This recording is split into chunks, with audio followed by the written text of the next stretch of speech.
العالمين والصلاة والسلام على سيد الأنبياء والمرسلين وعلى آله وأصحابه أجمعين أما بعد فأعوذ بالله من الشيطان الرجيم بسم الله الرحمن الرحيم الذين ينقضون عهد الله من بعد ميثاقه ويقطعون ما أمر الله به أن يوصل ويفسدون في الأرض أولئك هم الخاسرون كيف تكفرون بالله وكنتم أمواتا فأحياكم ثم يميتكم ثم يحييكم ثم إليه ترجعون هو الذي خلق لكم ما في الأرض جميعا ثم استوى إلى السماء فسواهن 7 سماوات وهو بكل شيء عليم صدق اللہ العظیم۔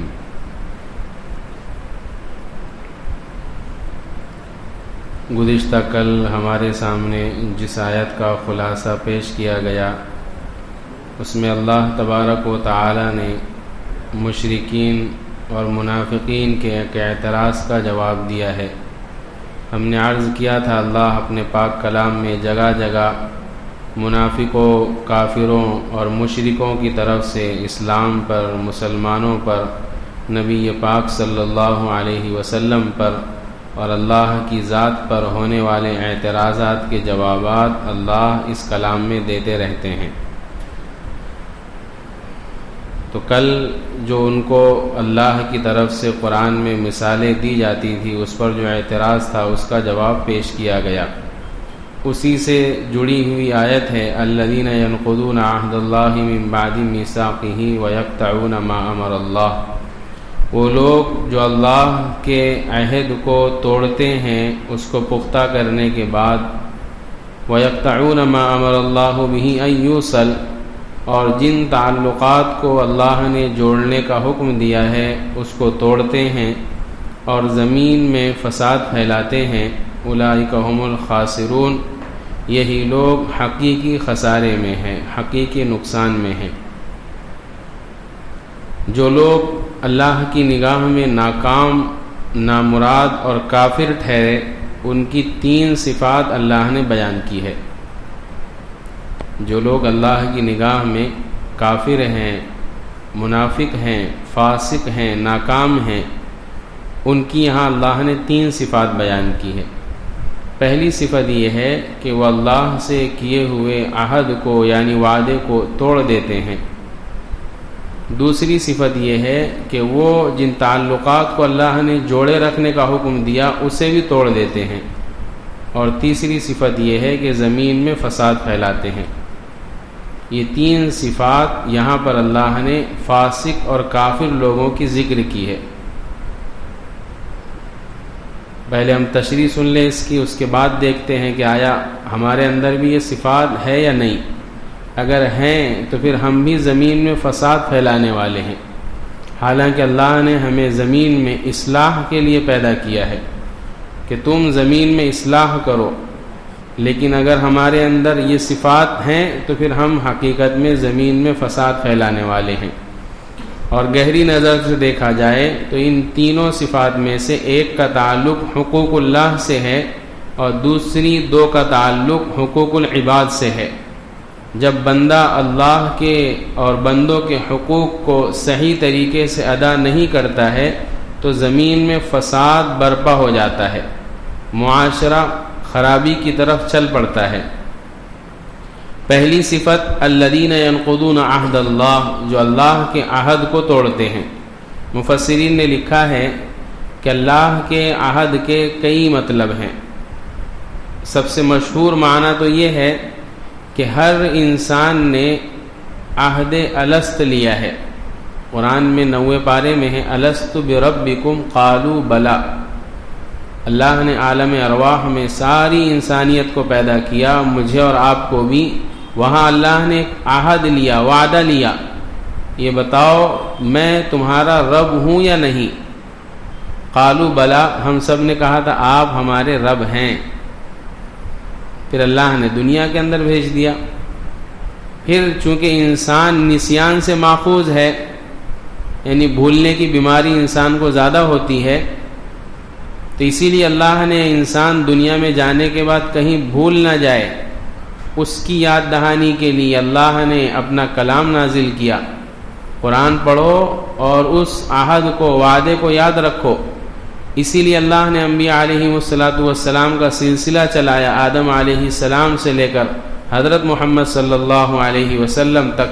ہر نبی آتے اور یہ وعدہ یاد دلاتے کہ تم نے تو اللہ سے وعدہ لیا تھا کہ اللہ ہم تیری عبادت کریں گے، اب بھول کر غیروں کی عبادت میں لگ گئے۔ وہ نبی وعدہ یاد دلاتے۔ تو ایک وعدہ تو وہ جو بندے نے اللہ سے لیا تھا وہ بھی اس میں داخل ہے۔ تو قرآن کہتا ہے اللہ سے کیا ہوا وعدہ توڑتے ہیں، یعنی اللہ کی حقیقی عبادت نہیں کرتے۔ جیسے اللہ کی عبادت کا حق ہے ویسے نہیں کرتے مسلمان، اور کافر لوگ اللہ کی ذات پر ایمان نہیں لاتے، اللہ کا وعدہ توڑتے ہیں، اللہ سے کیا ہوا وعدہ توڑتے ہیں۔ بعض مفسرین نے فرمایا ہے کہ اس میں عہد سے مراد وہ ہے جو اللہ کے نبی صلی اللہ علیہ وسلم کی بعثت سے پہلے تورات میں اور انجیل میں اللہ نے بنی اسرائیل سے وعدہ لیا تھا کہ میں تمہارے بعد ایک نبی بھیجنے والا ہوں جس کا نام ہے احمد، جس کا نام ہے محمد، تم اس کی اتباع کرو گے کہ نہیں؟ تو بنی اسرائیل نے کہا تھا کہ ضرور کریں گے، ہم ان کو بھی نبی مانیں گے جیسے موسیٰ علیہ السلام کو مانتے ہیں، عیسیٰ علیہ السلام کو مانتے ہیں۔ لیکن جب حضور دنیا میں تشریف لائے اور ان کی خاندان میں سے نہیں آئے، بنو اسحاق میں سے نہیں آئے، بنو اسماعیل میں سے آ گئے، تو حضور سے دشمنی پر اتر آئے اور حضور کو جاننے کے بعد بھی انکار کر دیا۔ تو ایک وعدہ وہ ہے کہ تم نے تو وعدہ لیا تھا کہ جب محمد آئیں گے تو ہم مان لیں گے، اب آ گئے ہیں تو مانتے نہیں ہو، اللہ سے کیا ہوا وعدہ توڑتے ہو۔ اور ایک وعدہ یہ ہے جو انسان کا انسان سے ہوتا، انسان کا انسان سے وعدہ، اس میں عام ہے کہ وہ وعدہ جس سے کیا جا رہا ہے وہ مسلمان ہو یا کافر، مسلمان ہو یا کافر، جس سے بھی وعدہ کیا، پڑوسی سے وعدہ ہے، دوست سے وعدہ ہے، رشتہ داروں سے وعدہ ہے، ملنے جلنے والوں سے وعدہ ہے، کاروبار والے سے وعدہ ہے، یہ وعدے کو نبھانا واجب ہے بشرطے کہ وہ حرام نہ ہو۔ کیا حرام کام کا وعدہ نہیں ہے تو پھر اس وعدے کو نبھانا واجب ہے، ضروری۔ یہ نہیں دیکھیں گے کہ مسلمان ہے تو وعدہ نبھاؤ، غیر ایمان والا ہے تو وعدہ توڑ دو۔ جیسا کہ اس زمانے میں مسلم قوم سب سے زیادہ وعدہ خلافی میں مشہور ہو چکی، سارے گناہوں میں مشہور ہو گئی، اس لیے کہ ہم غیروں کے ساتھ برتاؤ ہی ایسا کرتے، سب پر بھروسہ کر لینا۔ اس میں بھی، ان مسلمانوں میں بھی جن کا حلیہ حضور والا ہے وہ زیادہ گڑبڑ کرنے والے، بولے تو سر پر ٹوپی، چہرے پر داڑھی، کبھی کبھی سر پر عمامہ بھی لگے ہوا ہے اور چہرے پر داڑھی بھی ہے، جبہ بھی پہنا ہوا ہے، اور لوگوں سے وعدہ خلافی کرتا۔ تو یونیفارم میں جو آدمی گناہ کرتا نا اس کی سزا زیادہ سخت رہتی، رشوت لیتے ہوئے پکڑے گیا یونیفارم میں تو ڈیوٹی سے نکال دیتے، صحیح ہے نا؟ تو اس لیے یونیفارم تو اپنانا ہے حضور والا، لیکن ساتھ میں اس ذمہ داری کو بھی سمجھنا ہے کہ اللہ نے، ضروری نہیں ہے کہ یونیفارم والے نبھائے، سب کے لیے عام ہے۔ میں ایک بات عرض کر رہا ہوں کہ جو جتنا بڑا ہے اس پر اتنی بڑی ذمہ داری عائد ہوتی۔ تو ایک وعدہ یہ بھی ہے کہ کسی سے جب وعدہ کرو تو اس کو نبھاؤ۔ اللہ فرماتے ہیں یہ تو کافروں کی عادت ہے کہ وہ وعدہ کر کے توڑ دیتے ہیں، مسلمانوں کی عادت نہیں ہے۔ الذین ینقضون عہد اللہ، یہ کافروں کی، فاسقوں کی عادت ہے۔ وَيَقْطَعُونَ مَا أَمَرَ اللَّهُ، دوسری صفت بیان فرمائی کہ یہ کافر، یہ منافق لوگ ان رشتہ داریوں کو بھی توڑ دیتے ہیں جسے اللہ نے جوڑے رکھنے کا حکم دیا۔ ایسی آیتیں آپ کو قرآن میں بار بار ملے گی۔ رشتہ داریوں کو جوڑ کر رکھنا دل گردے کا کام ہے۔ کس کا کام ہے؟ ہاں، یہ زمانہ ایسا چل پڑا کہ وہ السن بالسن بدلہ، جیسا دیں گے ویسا، جیسا تم کریں گے ویسا ہم کریں گے۔ نہیں، یہ نہیں ہے اسلام میں۔ ہر ایک کا اپنا حق ہے۔ جیسے ماں باپ اور اولاد ہے تو ماں باپ کے الگ حق ہے، اولاد کے الگ حق ہے۔ اگر ماں باپ اپنے حقوق ادا نہیں کر رہے تو اولاد کا یہ کام نہیں ہے کہ پھر وہ اپنے ماں باپ کے حق بھی نہیں ادا کرے۔ یہ بولے نہیں میرا ابا تو میرے کو دے ہی نہیں رہے تو میں کائے کو دوں ان کو؟ نہیں، تمہارا کام ہے تم دو اگر وہ تم کو نہیں دے رہے. ایسی رشتہ داریوں کے اندر ہے، چچا کے حقوق ہے، بہن کے حقوق ہے، وہ تم کو اپنا حق نہیں دے رہے، کوئی بات نہیں، تم تمہارا حق دیتے رہو، تم سے تمہارے حق کے بارے میں پوچھا جائے گا. اور حقوق کو ادا نہ کرنا یہ گناہ ہے، گناہ کبیرہ. حقوق، اسی لیے ہمارے استاد محترم ہم لوگ دعا مانگتے نا تو دعا میں یہ الفاظ مانگنا چاہیے، اے اللہ لوگوں کے حقوق جان کر اس کو ادا کرنے کی توفیق عطا فرما. اس لیے کہ جہالت اتنی عام ہو چکی ہے کہ لوگوں کو یہی نہیں معلوم کہ کس کا کیا حق ہے، بڑے کا کیا حق ہے، چھوٹے کا کیا حق ہے. اللہ کے نبی صلی اللہ علیہ وسلم نے سب بیان فرمائے، رشتہ داروں کے کیا حق ہے، پڑوسیوں کے کیا حقوق ہے، حدیثیں موجود ہے. تو اب اگر کسی کے حقوق نہیں ادا کرتا، صرف اپنے ہی میں مگن ہے، تو ایسا آدمی لاکھ اپنے آپ کو اسلام کا، مسلمان ہونے کا دعویٰ کرے، اللہ رسول کی نگاہ میں مسلمان نہیں ہے. حقیقت میں حقیقی اسلام اور حقیقی مسلمان ہوا ہے جو حقوق اللہ اور حقوق العباد دونوں کو ادا کرنے والا ہے. تو کافروں کی صفت ہے یہ رشتہ داروں سے تعلقات توڑ دینا. مسلمانوں کی صفت یہ ہے کہ رشتہ داروں سے تعلقات جوڑ کر رکھنا. یہ رشتہ داری کی رسی ہے نا، بار بار ٹوٹتی، بار بار کھلتی، اس کی گاٹھ جو رہتی نا، گاٹھ جیسے رسی باندھے اپن نے گاٹھ کھل جاتی، تو ایسے رشتہ داری کی جو گاٹھ ہے نا بار بار ٹوٹ جاتی، کبھی بھائی کی طرف سے، کبھی بیٹے کی طرف سے، کبھی رشتہ دار کی طرف سے. تو اس کو نبھانا پڑتا، دل پر پتھر رکھنا پڑتا کہ نہیں یہ تو میں اللہ کا کلام ہے وہ پورا کر رہا، یہ مجھے لاکھ گالیاں دے ستائے مجھے اس سے کوئی مطلب نہیں، میں تو اللہ کا مجھ پر ایک حق ہے، اللہ کا میرے لیے ایک حکم ہے کہ جوڑے رکھو، بس میں جوڑے رکھوں گا، میں نتیجے کی پرواہ نہیں کروں گا، کون مجھ سے کیا کہتا. تو یہ بہت اہم، اس لیے فرمایا یہ تو کافروں کی صفت ہے جو رشتہ داریوں کو توڑ دیتے ہیں. تیسری صفت بیان فرمایا وَيُفْسِدُونَ فِي الْأَرْضِ، زمین میں فساد پھیلاتے ہیں. علماء نے لکھا ہے، مفسرین نے، کہ جب یہ دو کام نہیں ہوں گے، اللہ کا حق نہیں ادا ہو رہا، رشتہ داروں کا حق ادا نہیں ہو رہا، خود بخود زمین میں فساد پھیلے گا. اور جب یہ دو کام ہوں گے کہ اللہ کا حق ادا ہو رہا عبادت کی شکل میں، بندوں کا حق ادا ہو رہا ہے ان کے حقوق کے ذریعے، معاشرے میں خیر وجود میں آ جائے گی. جو تم کو ارے تورے بول رہے تھے وہ بھائی بولنے لگیں گے، تعریف کرنے لگیں، ارے رشتہ داروں کے حقوق ادا کرو، پڑوسیوں کو ادا کرو، خود بخود ان کے دل میں محبت بیٹھ جائے گی، نہیں ہمارے پڑوسی بہت اچھے. پھر اس کے بعد والا اس کے بعد والے کے حق ادا کر رہا، وہ بھی بولیں گا یہ بھی بہت اچھے، تو پوری کی پوری گلی اچھی بن جائے گی. اس طریقے سے معاشرہ سیدھے راستے پر چل جائے گا حقوق کی ادائیگی سے. تو اگر دنیا میں اصلاح کرنا ہے، دنیا کو صحیح رخ پر ڈالنا ہے، حقوق ادا کرو، صحیح رخ پر آئیں گے. تو قرآن کہتا ہے وَيُفْسِدُونَ فِي الْأَرْضِ، یہ حقوق ادا نہیں کرتے اللہ کے رشتہ داروں کے، زمین میں فساد پھیلاتے ہیں. اس کا نقصان کیا ہے؟ اولئک هم الخاسرون. خاسر کہتے ہیں، خسران کے معنی آتے ہیں نقصان ہو جانا، لاس ہو جانا. اور دنیا کا لاس ہوا نا، اور کسی کے سامنے اپن نے بول دیے کہ ارے میرا بہت لاس ہو گیا، نقصان ہو گیا، تو ایک آدھا کوئی مل جائے گا مالدار کے لیے، رکھ لے میرے طرف سے، تیرے نقصان کی بھرپائی کر لے. اس لیے کہ دنیا کا نقصان کوئی نقصان نہیں ہے، کوئی نہ کوئی مل جائے گا تم کو سپورٹ کرنے کے لیے. قرآن کہتا ہے حقیقی نقصان آخرت کا نقصان ہے، وہاں کے نقصان کی بھرپائی کوئی نہیں کرے گا.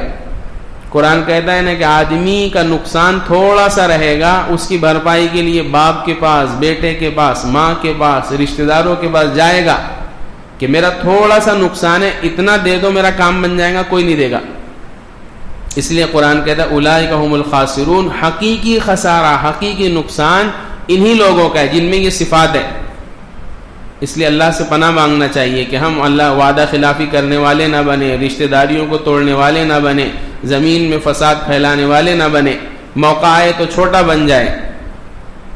یہ تو مضمون پچھلی آیت سے جڑا ہوا تھا. اس کے بعد اللہ نے دو آیتوں کے اندر پورا جو ہم شروع سے ہم نے جو عرض کیا تھا الف لام میم ذالک الکتاب، اس کا نچوڑ اللہ دو آیتوں میں پیش کر رہے. ہم نے تم کو تمہارے سامنے تین لوگوں کی قسمیں بیان کر دی، منافق، مومن، کافر. پھر ہم نے تم کو دعوت بھی دی کہ ایک اللہ کی عبادت کرو، دلائل بھی دیے، رسول پر بھی دیے، آخرت پر بھی دیے. اتنا سب کچھ جاننے کے بعد، اتنا سب کچھ واضح ہونے کے بعد کیف تکفرون باللہ، اللہ تعجب کے لہجے میں پوچھ رہے ہیں کہ تم اللہ کا انکار کیسے کرتے ہو. وقد کنتم امواتا، اور آؤ تھوڑا سا غور کرو، وکنتم امواتا، تم بے جان تھے، فاحیاکم، میں نے تمہیں زندہ کیا، ثم یمیتکم، پھر میں تمہیں موت دے دوں گا، ثم یحییکم، پھر دوبارہ زندہ کروں گا، ثم الیہ ترجعون، پھر اسی کی طرف یعنی اللہ ہی کی طرف تم سب لوٹائے جاؤ گے. هو الذی خلق لکم ما فی الارض جمیعا، وہی ہے جس نے تمہارے لیے زمین کی ساری چیزیں پیدا کی. ثم استوى الی السماء، پھر آسمان کی طرف متوجہ ہوا. فسواہن سبع سماوات، پھر اس کو اللہ نے 7 آسمان برابر بنا دیے. وہو بکل شیء علیم، اور اللہ ہر چیز کو جاننے والا ہے. تو تعجب کے لہجے میں اللہ پوچھتے ہیں کیف تکفرون باللہ، لوگو تم اللہ کا انکار کیسے کرتے ہو.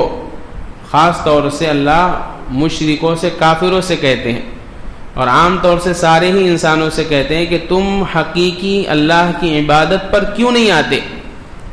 آؤ تم غور کرو، کنتم امواتن، تمہاری حیثیت کیا تھی؟ تم تو بے جان تھے، تم کو خود نہیں معلوم تھا دنیا میں آنے سے پہلے کہ تم دنیا کے کس کونے میں پڑے ہوئے تھے، کون سے ذرے میں تھے، کون سی ہوا میں تھے، کون سی آگ میں تھے. انسان کی پیدائش میں 4 چیزوں کو بڑا دخل ہے، آگ، خاک اور ہوا پانی، عناصر اربع کہتے ہیں اس کو. ان چیزوں کے ذریعے انسان وجود میں، تو آدمی کہاں ہوا میں پڑا ہوا تھا، کون سے ذرات میں گھوم رہا تھا، نہیں معلوم. اللہ نے ساروں کو جمع کیا، اس کا مادہ منویہ بنایا، پھر اس کے بعد اس کے والدین نے نکاح کیا، پھر اس کے بعد اس کا حمل ٹھہرا، اب وجود میں آیا. تو اللہ فرماتے تم اللہ کا انکار کیسے کرتے ہو؟ تم تو بے جان تھے، تمہاری حیثیت نہیں تھی، پھر ہم نے تم کو پیدا کیا، فاحیاکم، دنیا میں لایا، ثم یمیتکم، پھر دنیا میں ہم تمہیں ہمیشہ نہیں رکھیں گے، دنیا میں آئے ہو، تھوڑا وقت لائے ہو، ثم یحییکم، پھر تم کو موت دے دیں گے تمہارا موت کا وقت آنے پر، ثم الیہ ترجعون، پھر میدان حشر قائم ہوگا، سب کے سب اللہ کے سامنے لوٹائے جائیں گے، پیش کیے جائیں گے. یہ آیت ہے ایک، اس کو یاد کر لینا، اس کو اللہ نے پوری زندگی سمیٹ کر رکھ دی ایک آیت میں. انسان کی زندگی کا خلاصہ، کچھ تھے نہیں، اللہ نے پیدا کیا، تھوڑی سی زندگی دی، پھر موت دے دیں گے. یہ ہے انسان کی پوری زندگی کی محنت، پوری زندگی کا نچوڑ. کیا تھے؟ کچھ نہیں، اللہ نے تھوڑا سا دیا، پھر ختم کر دیں گے. پھر اللہ انعامات یاد دلا رہے. جو محسن ہوتا ہے نا، جب دیکھتا ہے کہ نافرمان ہے میرے بندے، تو اپنا احسان یاد دلاتا، تاکہ احسان، محسن کا احسان جان کر فرما برداری پر آ جائے. دنیا میں اپن بھی کرتے، بٹے میں نے تو کتنا کھلایا، کتنا پلایا، اب میری بات نہیں مان رہا، کرتے نا. دنیا والے بھی وقت آنے پر اپنا احسان جتلاتے. اللہ تبارک و تعالیٰ فرماتے ہیں هو الذی خلقکم ما فی الارض جمیعا، جو اللہ تم کو اپنی عبادت کی طرف بلاتا ہے اسی نے تمہیں پیدا کیا ہے. خلق لکم، تمہارے لیے پیدا کیا، ما فی الارض جمیعا، ساری کائنات تمہارے لیے بنائی، ساری کی ساری. کس کے لیے؟ انسانوں کے لیے. اسی لیے ایک مقولہ ہے، ان الدنیا خلقت لکم وانکم خلقتم للآخرہ. دنیا تمہارے لیے بنائی، تم کو دنیا کے لیے نہیں بنایا، تم کو آخرت کے لیے بنایا. دنیا کی ساری چیزیں استعمال کر کے آخرت کی تیاری کرو. تو اللہ بھی فرماتے ہیں دنیا کی ساری چیزیں، آسمان لے لو، زمین لے لو، پانی لے لو، سورج لے لو، چاند لے لو، ہوا لے لو، ذرات لے لو، غلہ لے لو، اناج لے لو، پھل فروٹ لے لو. کس کے لیے؟ انسانوں کے لیے. اوڑھنے بچھونے کے سامان لے لو، مکانات بنانے کے سامان لے لو، یہ سب اللہ نے بنائے. کس کے لیے؟ تمہارے لیے. اور تمہیں کیوں بنایا؟ اپنے لیے، کہ تم ان ساری چیزوں کو استعمال کر کے میری عبادت کرو. پھر اللہ نے استوا فرمایا آسمان پر. یہ استوا جو ہے متشابہات میں سے ہے کہ اللہ آسمان پر کیسے مستوی ہے. استوا کے لغوی معنی تھے بالکل سیدھا کھڑا ہونا، ذرا سا بھی ادھر ادھر نہیں ڈولنا، ہلنا نہیں. لیکن اللہ چونکہ ہم سب کا عقیدہ ہے اللہ جسم سے، جثے سے، پہننے سے، اوڑھنے سے، رہنے سے، مکان سے، ان ساری چیزوں سے اللہ پاک ہے. اس لیے استوا کے معنی اللہ ہی بہتر جانتے ہیں. تو اللہ نے آسمان کی طرف استوا فرمایا، فسواہن سبع سماوات، 7 آسمان بنا دیے برابر. کتنے آسمان؟ 7 آسمان ہیں، 7 زمینیں ہیں. 7 آسمان ایک کے اوپر ایک مرتبہ نبی پاک صلی اللہ علیہ وسلم بیٹھے ہوئے تھے، صحابہ سے فرمایا یہ تمہارے اوپر کیا ہے؟ تو صحابہ نے فرمایا آسمان. فرمایا اس کے اوپر کیا ہے؟ فرمایا اللہ اور اس کے رسول بہتر جانتے ہیں. فرمایا اس کے اوپر بھی ایک آسمان ہے. پھر فرمایا تمہیں معلوم ان دونوں کے درمیان کتنی مسافت ہے، فاصلہ کتنا ہے؟ صحابہ نے فرمایا اللہ اس کے رسول بہتر جانتے. فرمایا 500 سال کا فاصلہ 2 آسمانوں کے درمیان. پھر آپ گناتے چلے گئے اس کے اوپر کیا ہے؟ صحابہ نے پھر فرمایا آسمان. پھر فرمایا کتنا فاصلہ؟ فرمایا 500 سال کا. پھر اس طریقے سے 7 کی گنتی پوری کی، یعنی 7 آسمان ہر ایک کے درمیان میں 500 سال کا فاصلہ. بعض روایت میں 70 سال کا ملتا ہے. علماء نے دونوں میں تطبیق دی. رفتار کے حساب سے تیز چلیں گے تو 70 سال، دھیمے دھیمے چلیں گے تو 500 سال. تو حضور کی دونوں حدیثوں پر دونوں حدیثیں صحیح ہو جاتی. تو اتنا فاصلہ. پھر فرمایا 7ویں آسمان کے اوپر کیا ہے معلوم ہے؟ صحابہ نے فرمایا نہیں، اللہ اس کے رسول بہتر جانتے ہیں. فرمایا اس کے اوپر اللہ کا عرش ہے. کتنے؟ 500 سال کی مسافت پر. پھر فرمایا نیچے کیا ہے؟ زمین. زمین کے نیچے کیا ہے؟ زمین. کتنے مسافت پر؟ 500 سال کی مسافت پر. تو ایسے اللہ کے نبی نے 7 زمینیں گنائی کہ 500 سال کے فاصلے پر 7 زمینیں. پھر اخیر میں فرمایا اگر تم زمین میں ایسی رسی چھوڑو گے نا تو وہ سیدھی جائے گی اور اللہ کے عرش پر جا کر لگے گی. وہ اللہ، بعض امام ترمذی رحمۃ اللہ علیہ فرماتے ہیں حدیث نقل کرنے کے بعد کہ یہ متشابہات میں سے، اس لیے کہ قرآن کے اندر آپ نے پڑھا ہوگا وَنَحْنُ أَقْرَبُ إِلَيْهِ مِنْ حَبْلِ الْوَرِيدِ. ایسا نہیں ہمارے جیسے میرے ایک بچے کو پوچھا بیٹا اللہ کہاں رہتے ہیں تو اس نے بولا 7 آسمان کے اوپر رہتے. اپنی یاد کرا رہے ان کو اللہ کہاں رہتے؟ آسمان کے اوپر رہتے. اس لیے کہ ہم سب کو بتایا ہوا ہے نا کہ اللہ کا عرش آسمانوں پر ہے. تو ذہن میں بیٹھے ہوا ہے کہ جیسے بادشاہ کرسی پر بیٹھے ہوئے رہتے ایسے اللہ بھی وہاں بیٹھے ہوئے. اسی لیے دنیا میں گناہ کرنے والے نڈر ہے کہ اللہ تو اتنے اوپر ہے.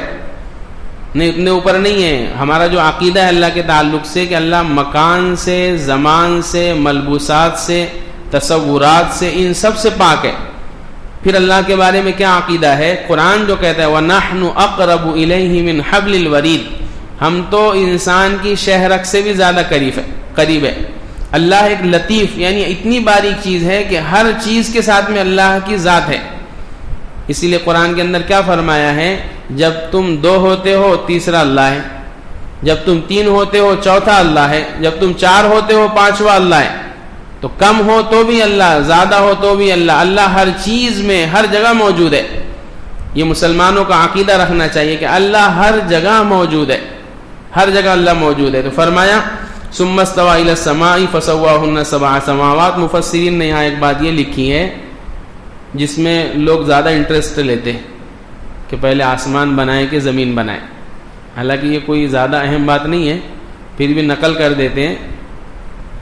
صحیح قول جو ہے قرآن اور حدیث کی روشنی میں یہ ہے کہ اللہ نے سب سے پہلے زمین بنایا. کیا بنایا؟ جب کائنات کو اللہ نے بنانا شروع کیا تو سب سے پہلے زمین بنایا، پھر اس کے بعد اللہ نے آسمان بنائے. لیکن سورہ نازعات کے اندر اللہ نے یوں فرمایا ہے کہ پہلے ہم نے زمین بنایا بعد میں آسمان بنایا. اس کو لے کر اختلاف ہو جاتا. مفسرین نے اس کا حل یہ پیش کیا ہے کہ اللہ نے پہلے زمین بنایا لیکن زمین ابھی قابل استعمال نہیں تھی، یعنی غلہ نہیں اگتا تھا، کچھ نہیں تھا زمین پر. پھر آسمان بنایا، آسمان سے اب بارش کا سلسلہ شروع کیا تو زمین کامل استعمال بن گئی، زمین سے چیزیں اگنے لگی. تو جن آیتوں کے اندر یہ فرمایا گیا ہے کہ ہم نے پہلے زمین کو بنایا، اس کا مطلب یہ ہے کہ آسمان بنایا، زمین بنایا، پھر زمین کو قابل استعمال بنایا. یہ مطلب وَهُوَ بِكُلِّ شَيْءٍ عَلِيمٌ. پھر فرمایا اللہ ہر چیز کو جاننے والے ہیں، اللہ ہر چیز کا مکمل علم رکھنے والے ہیں.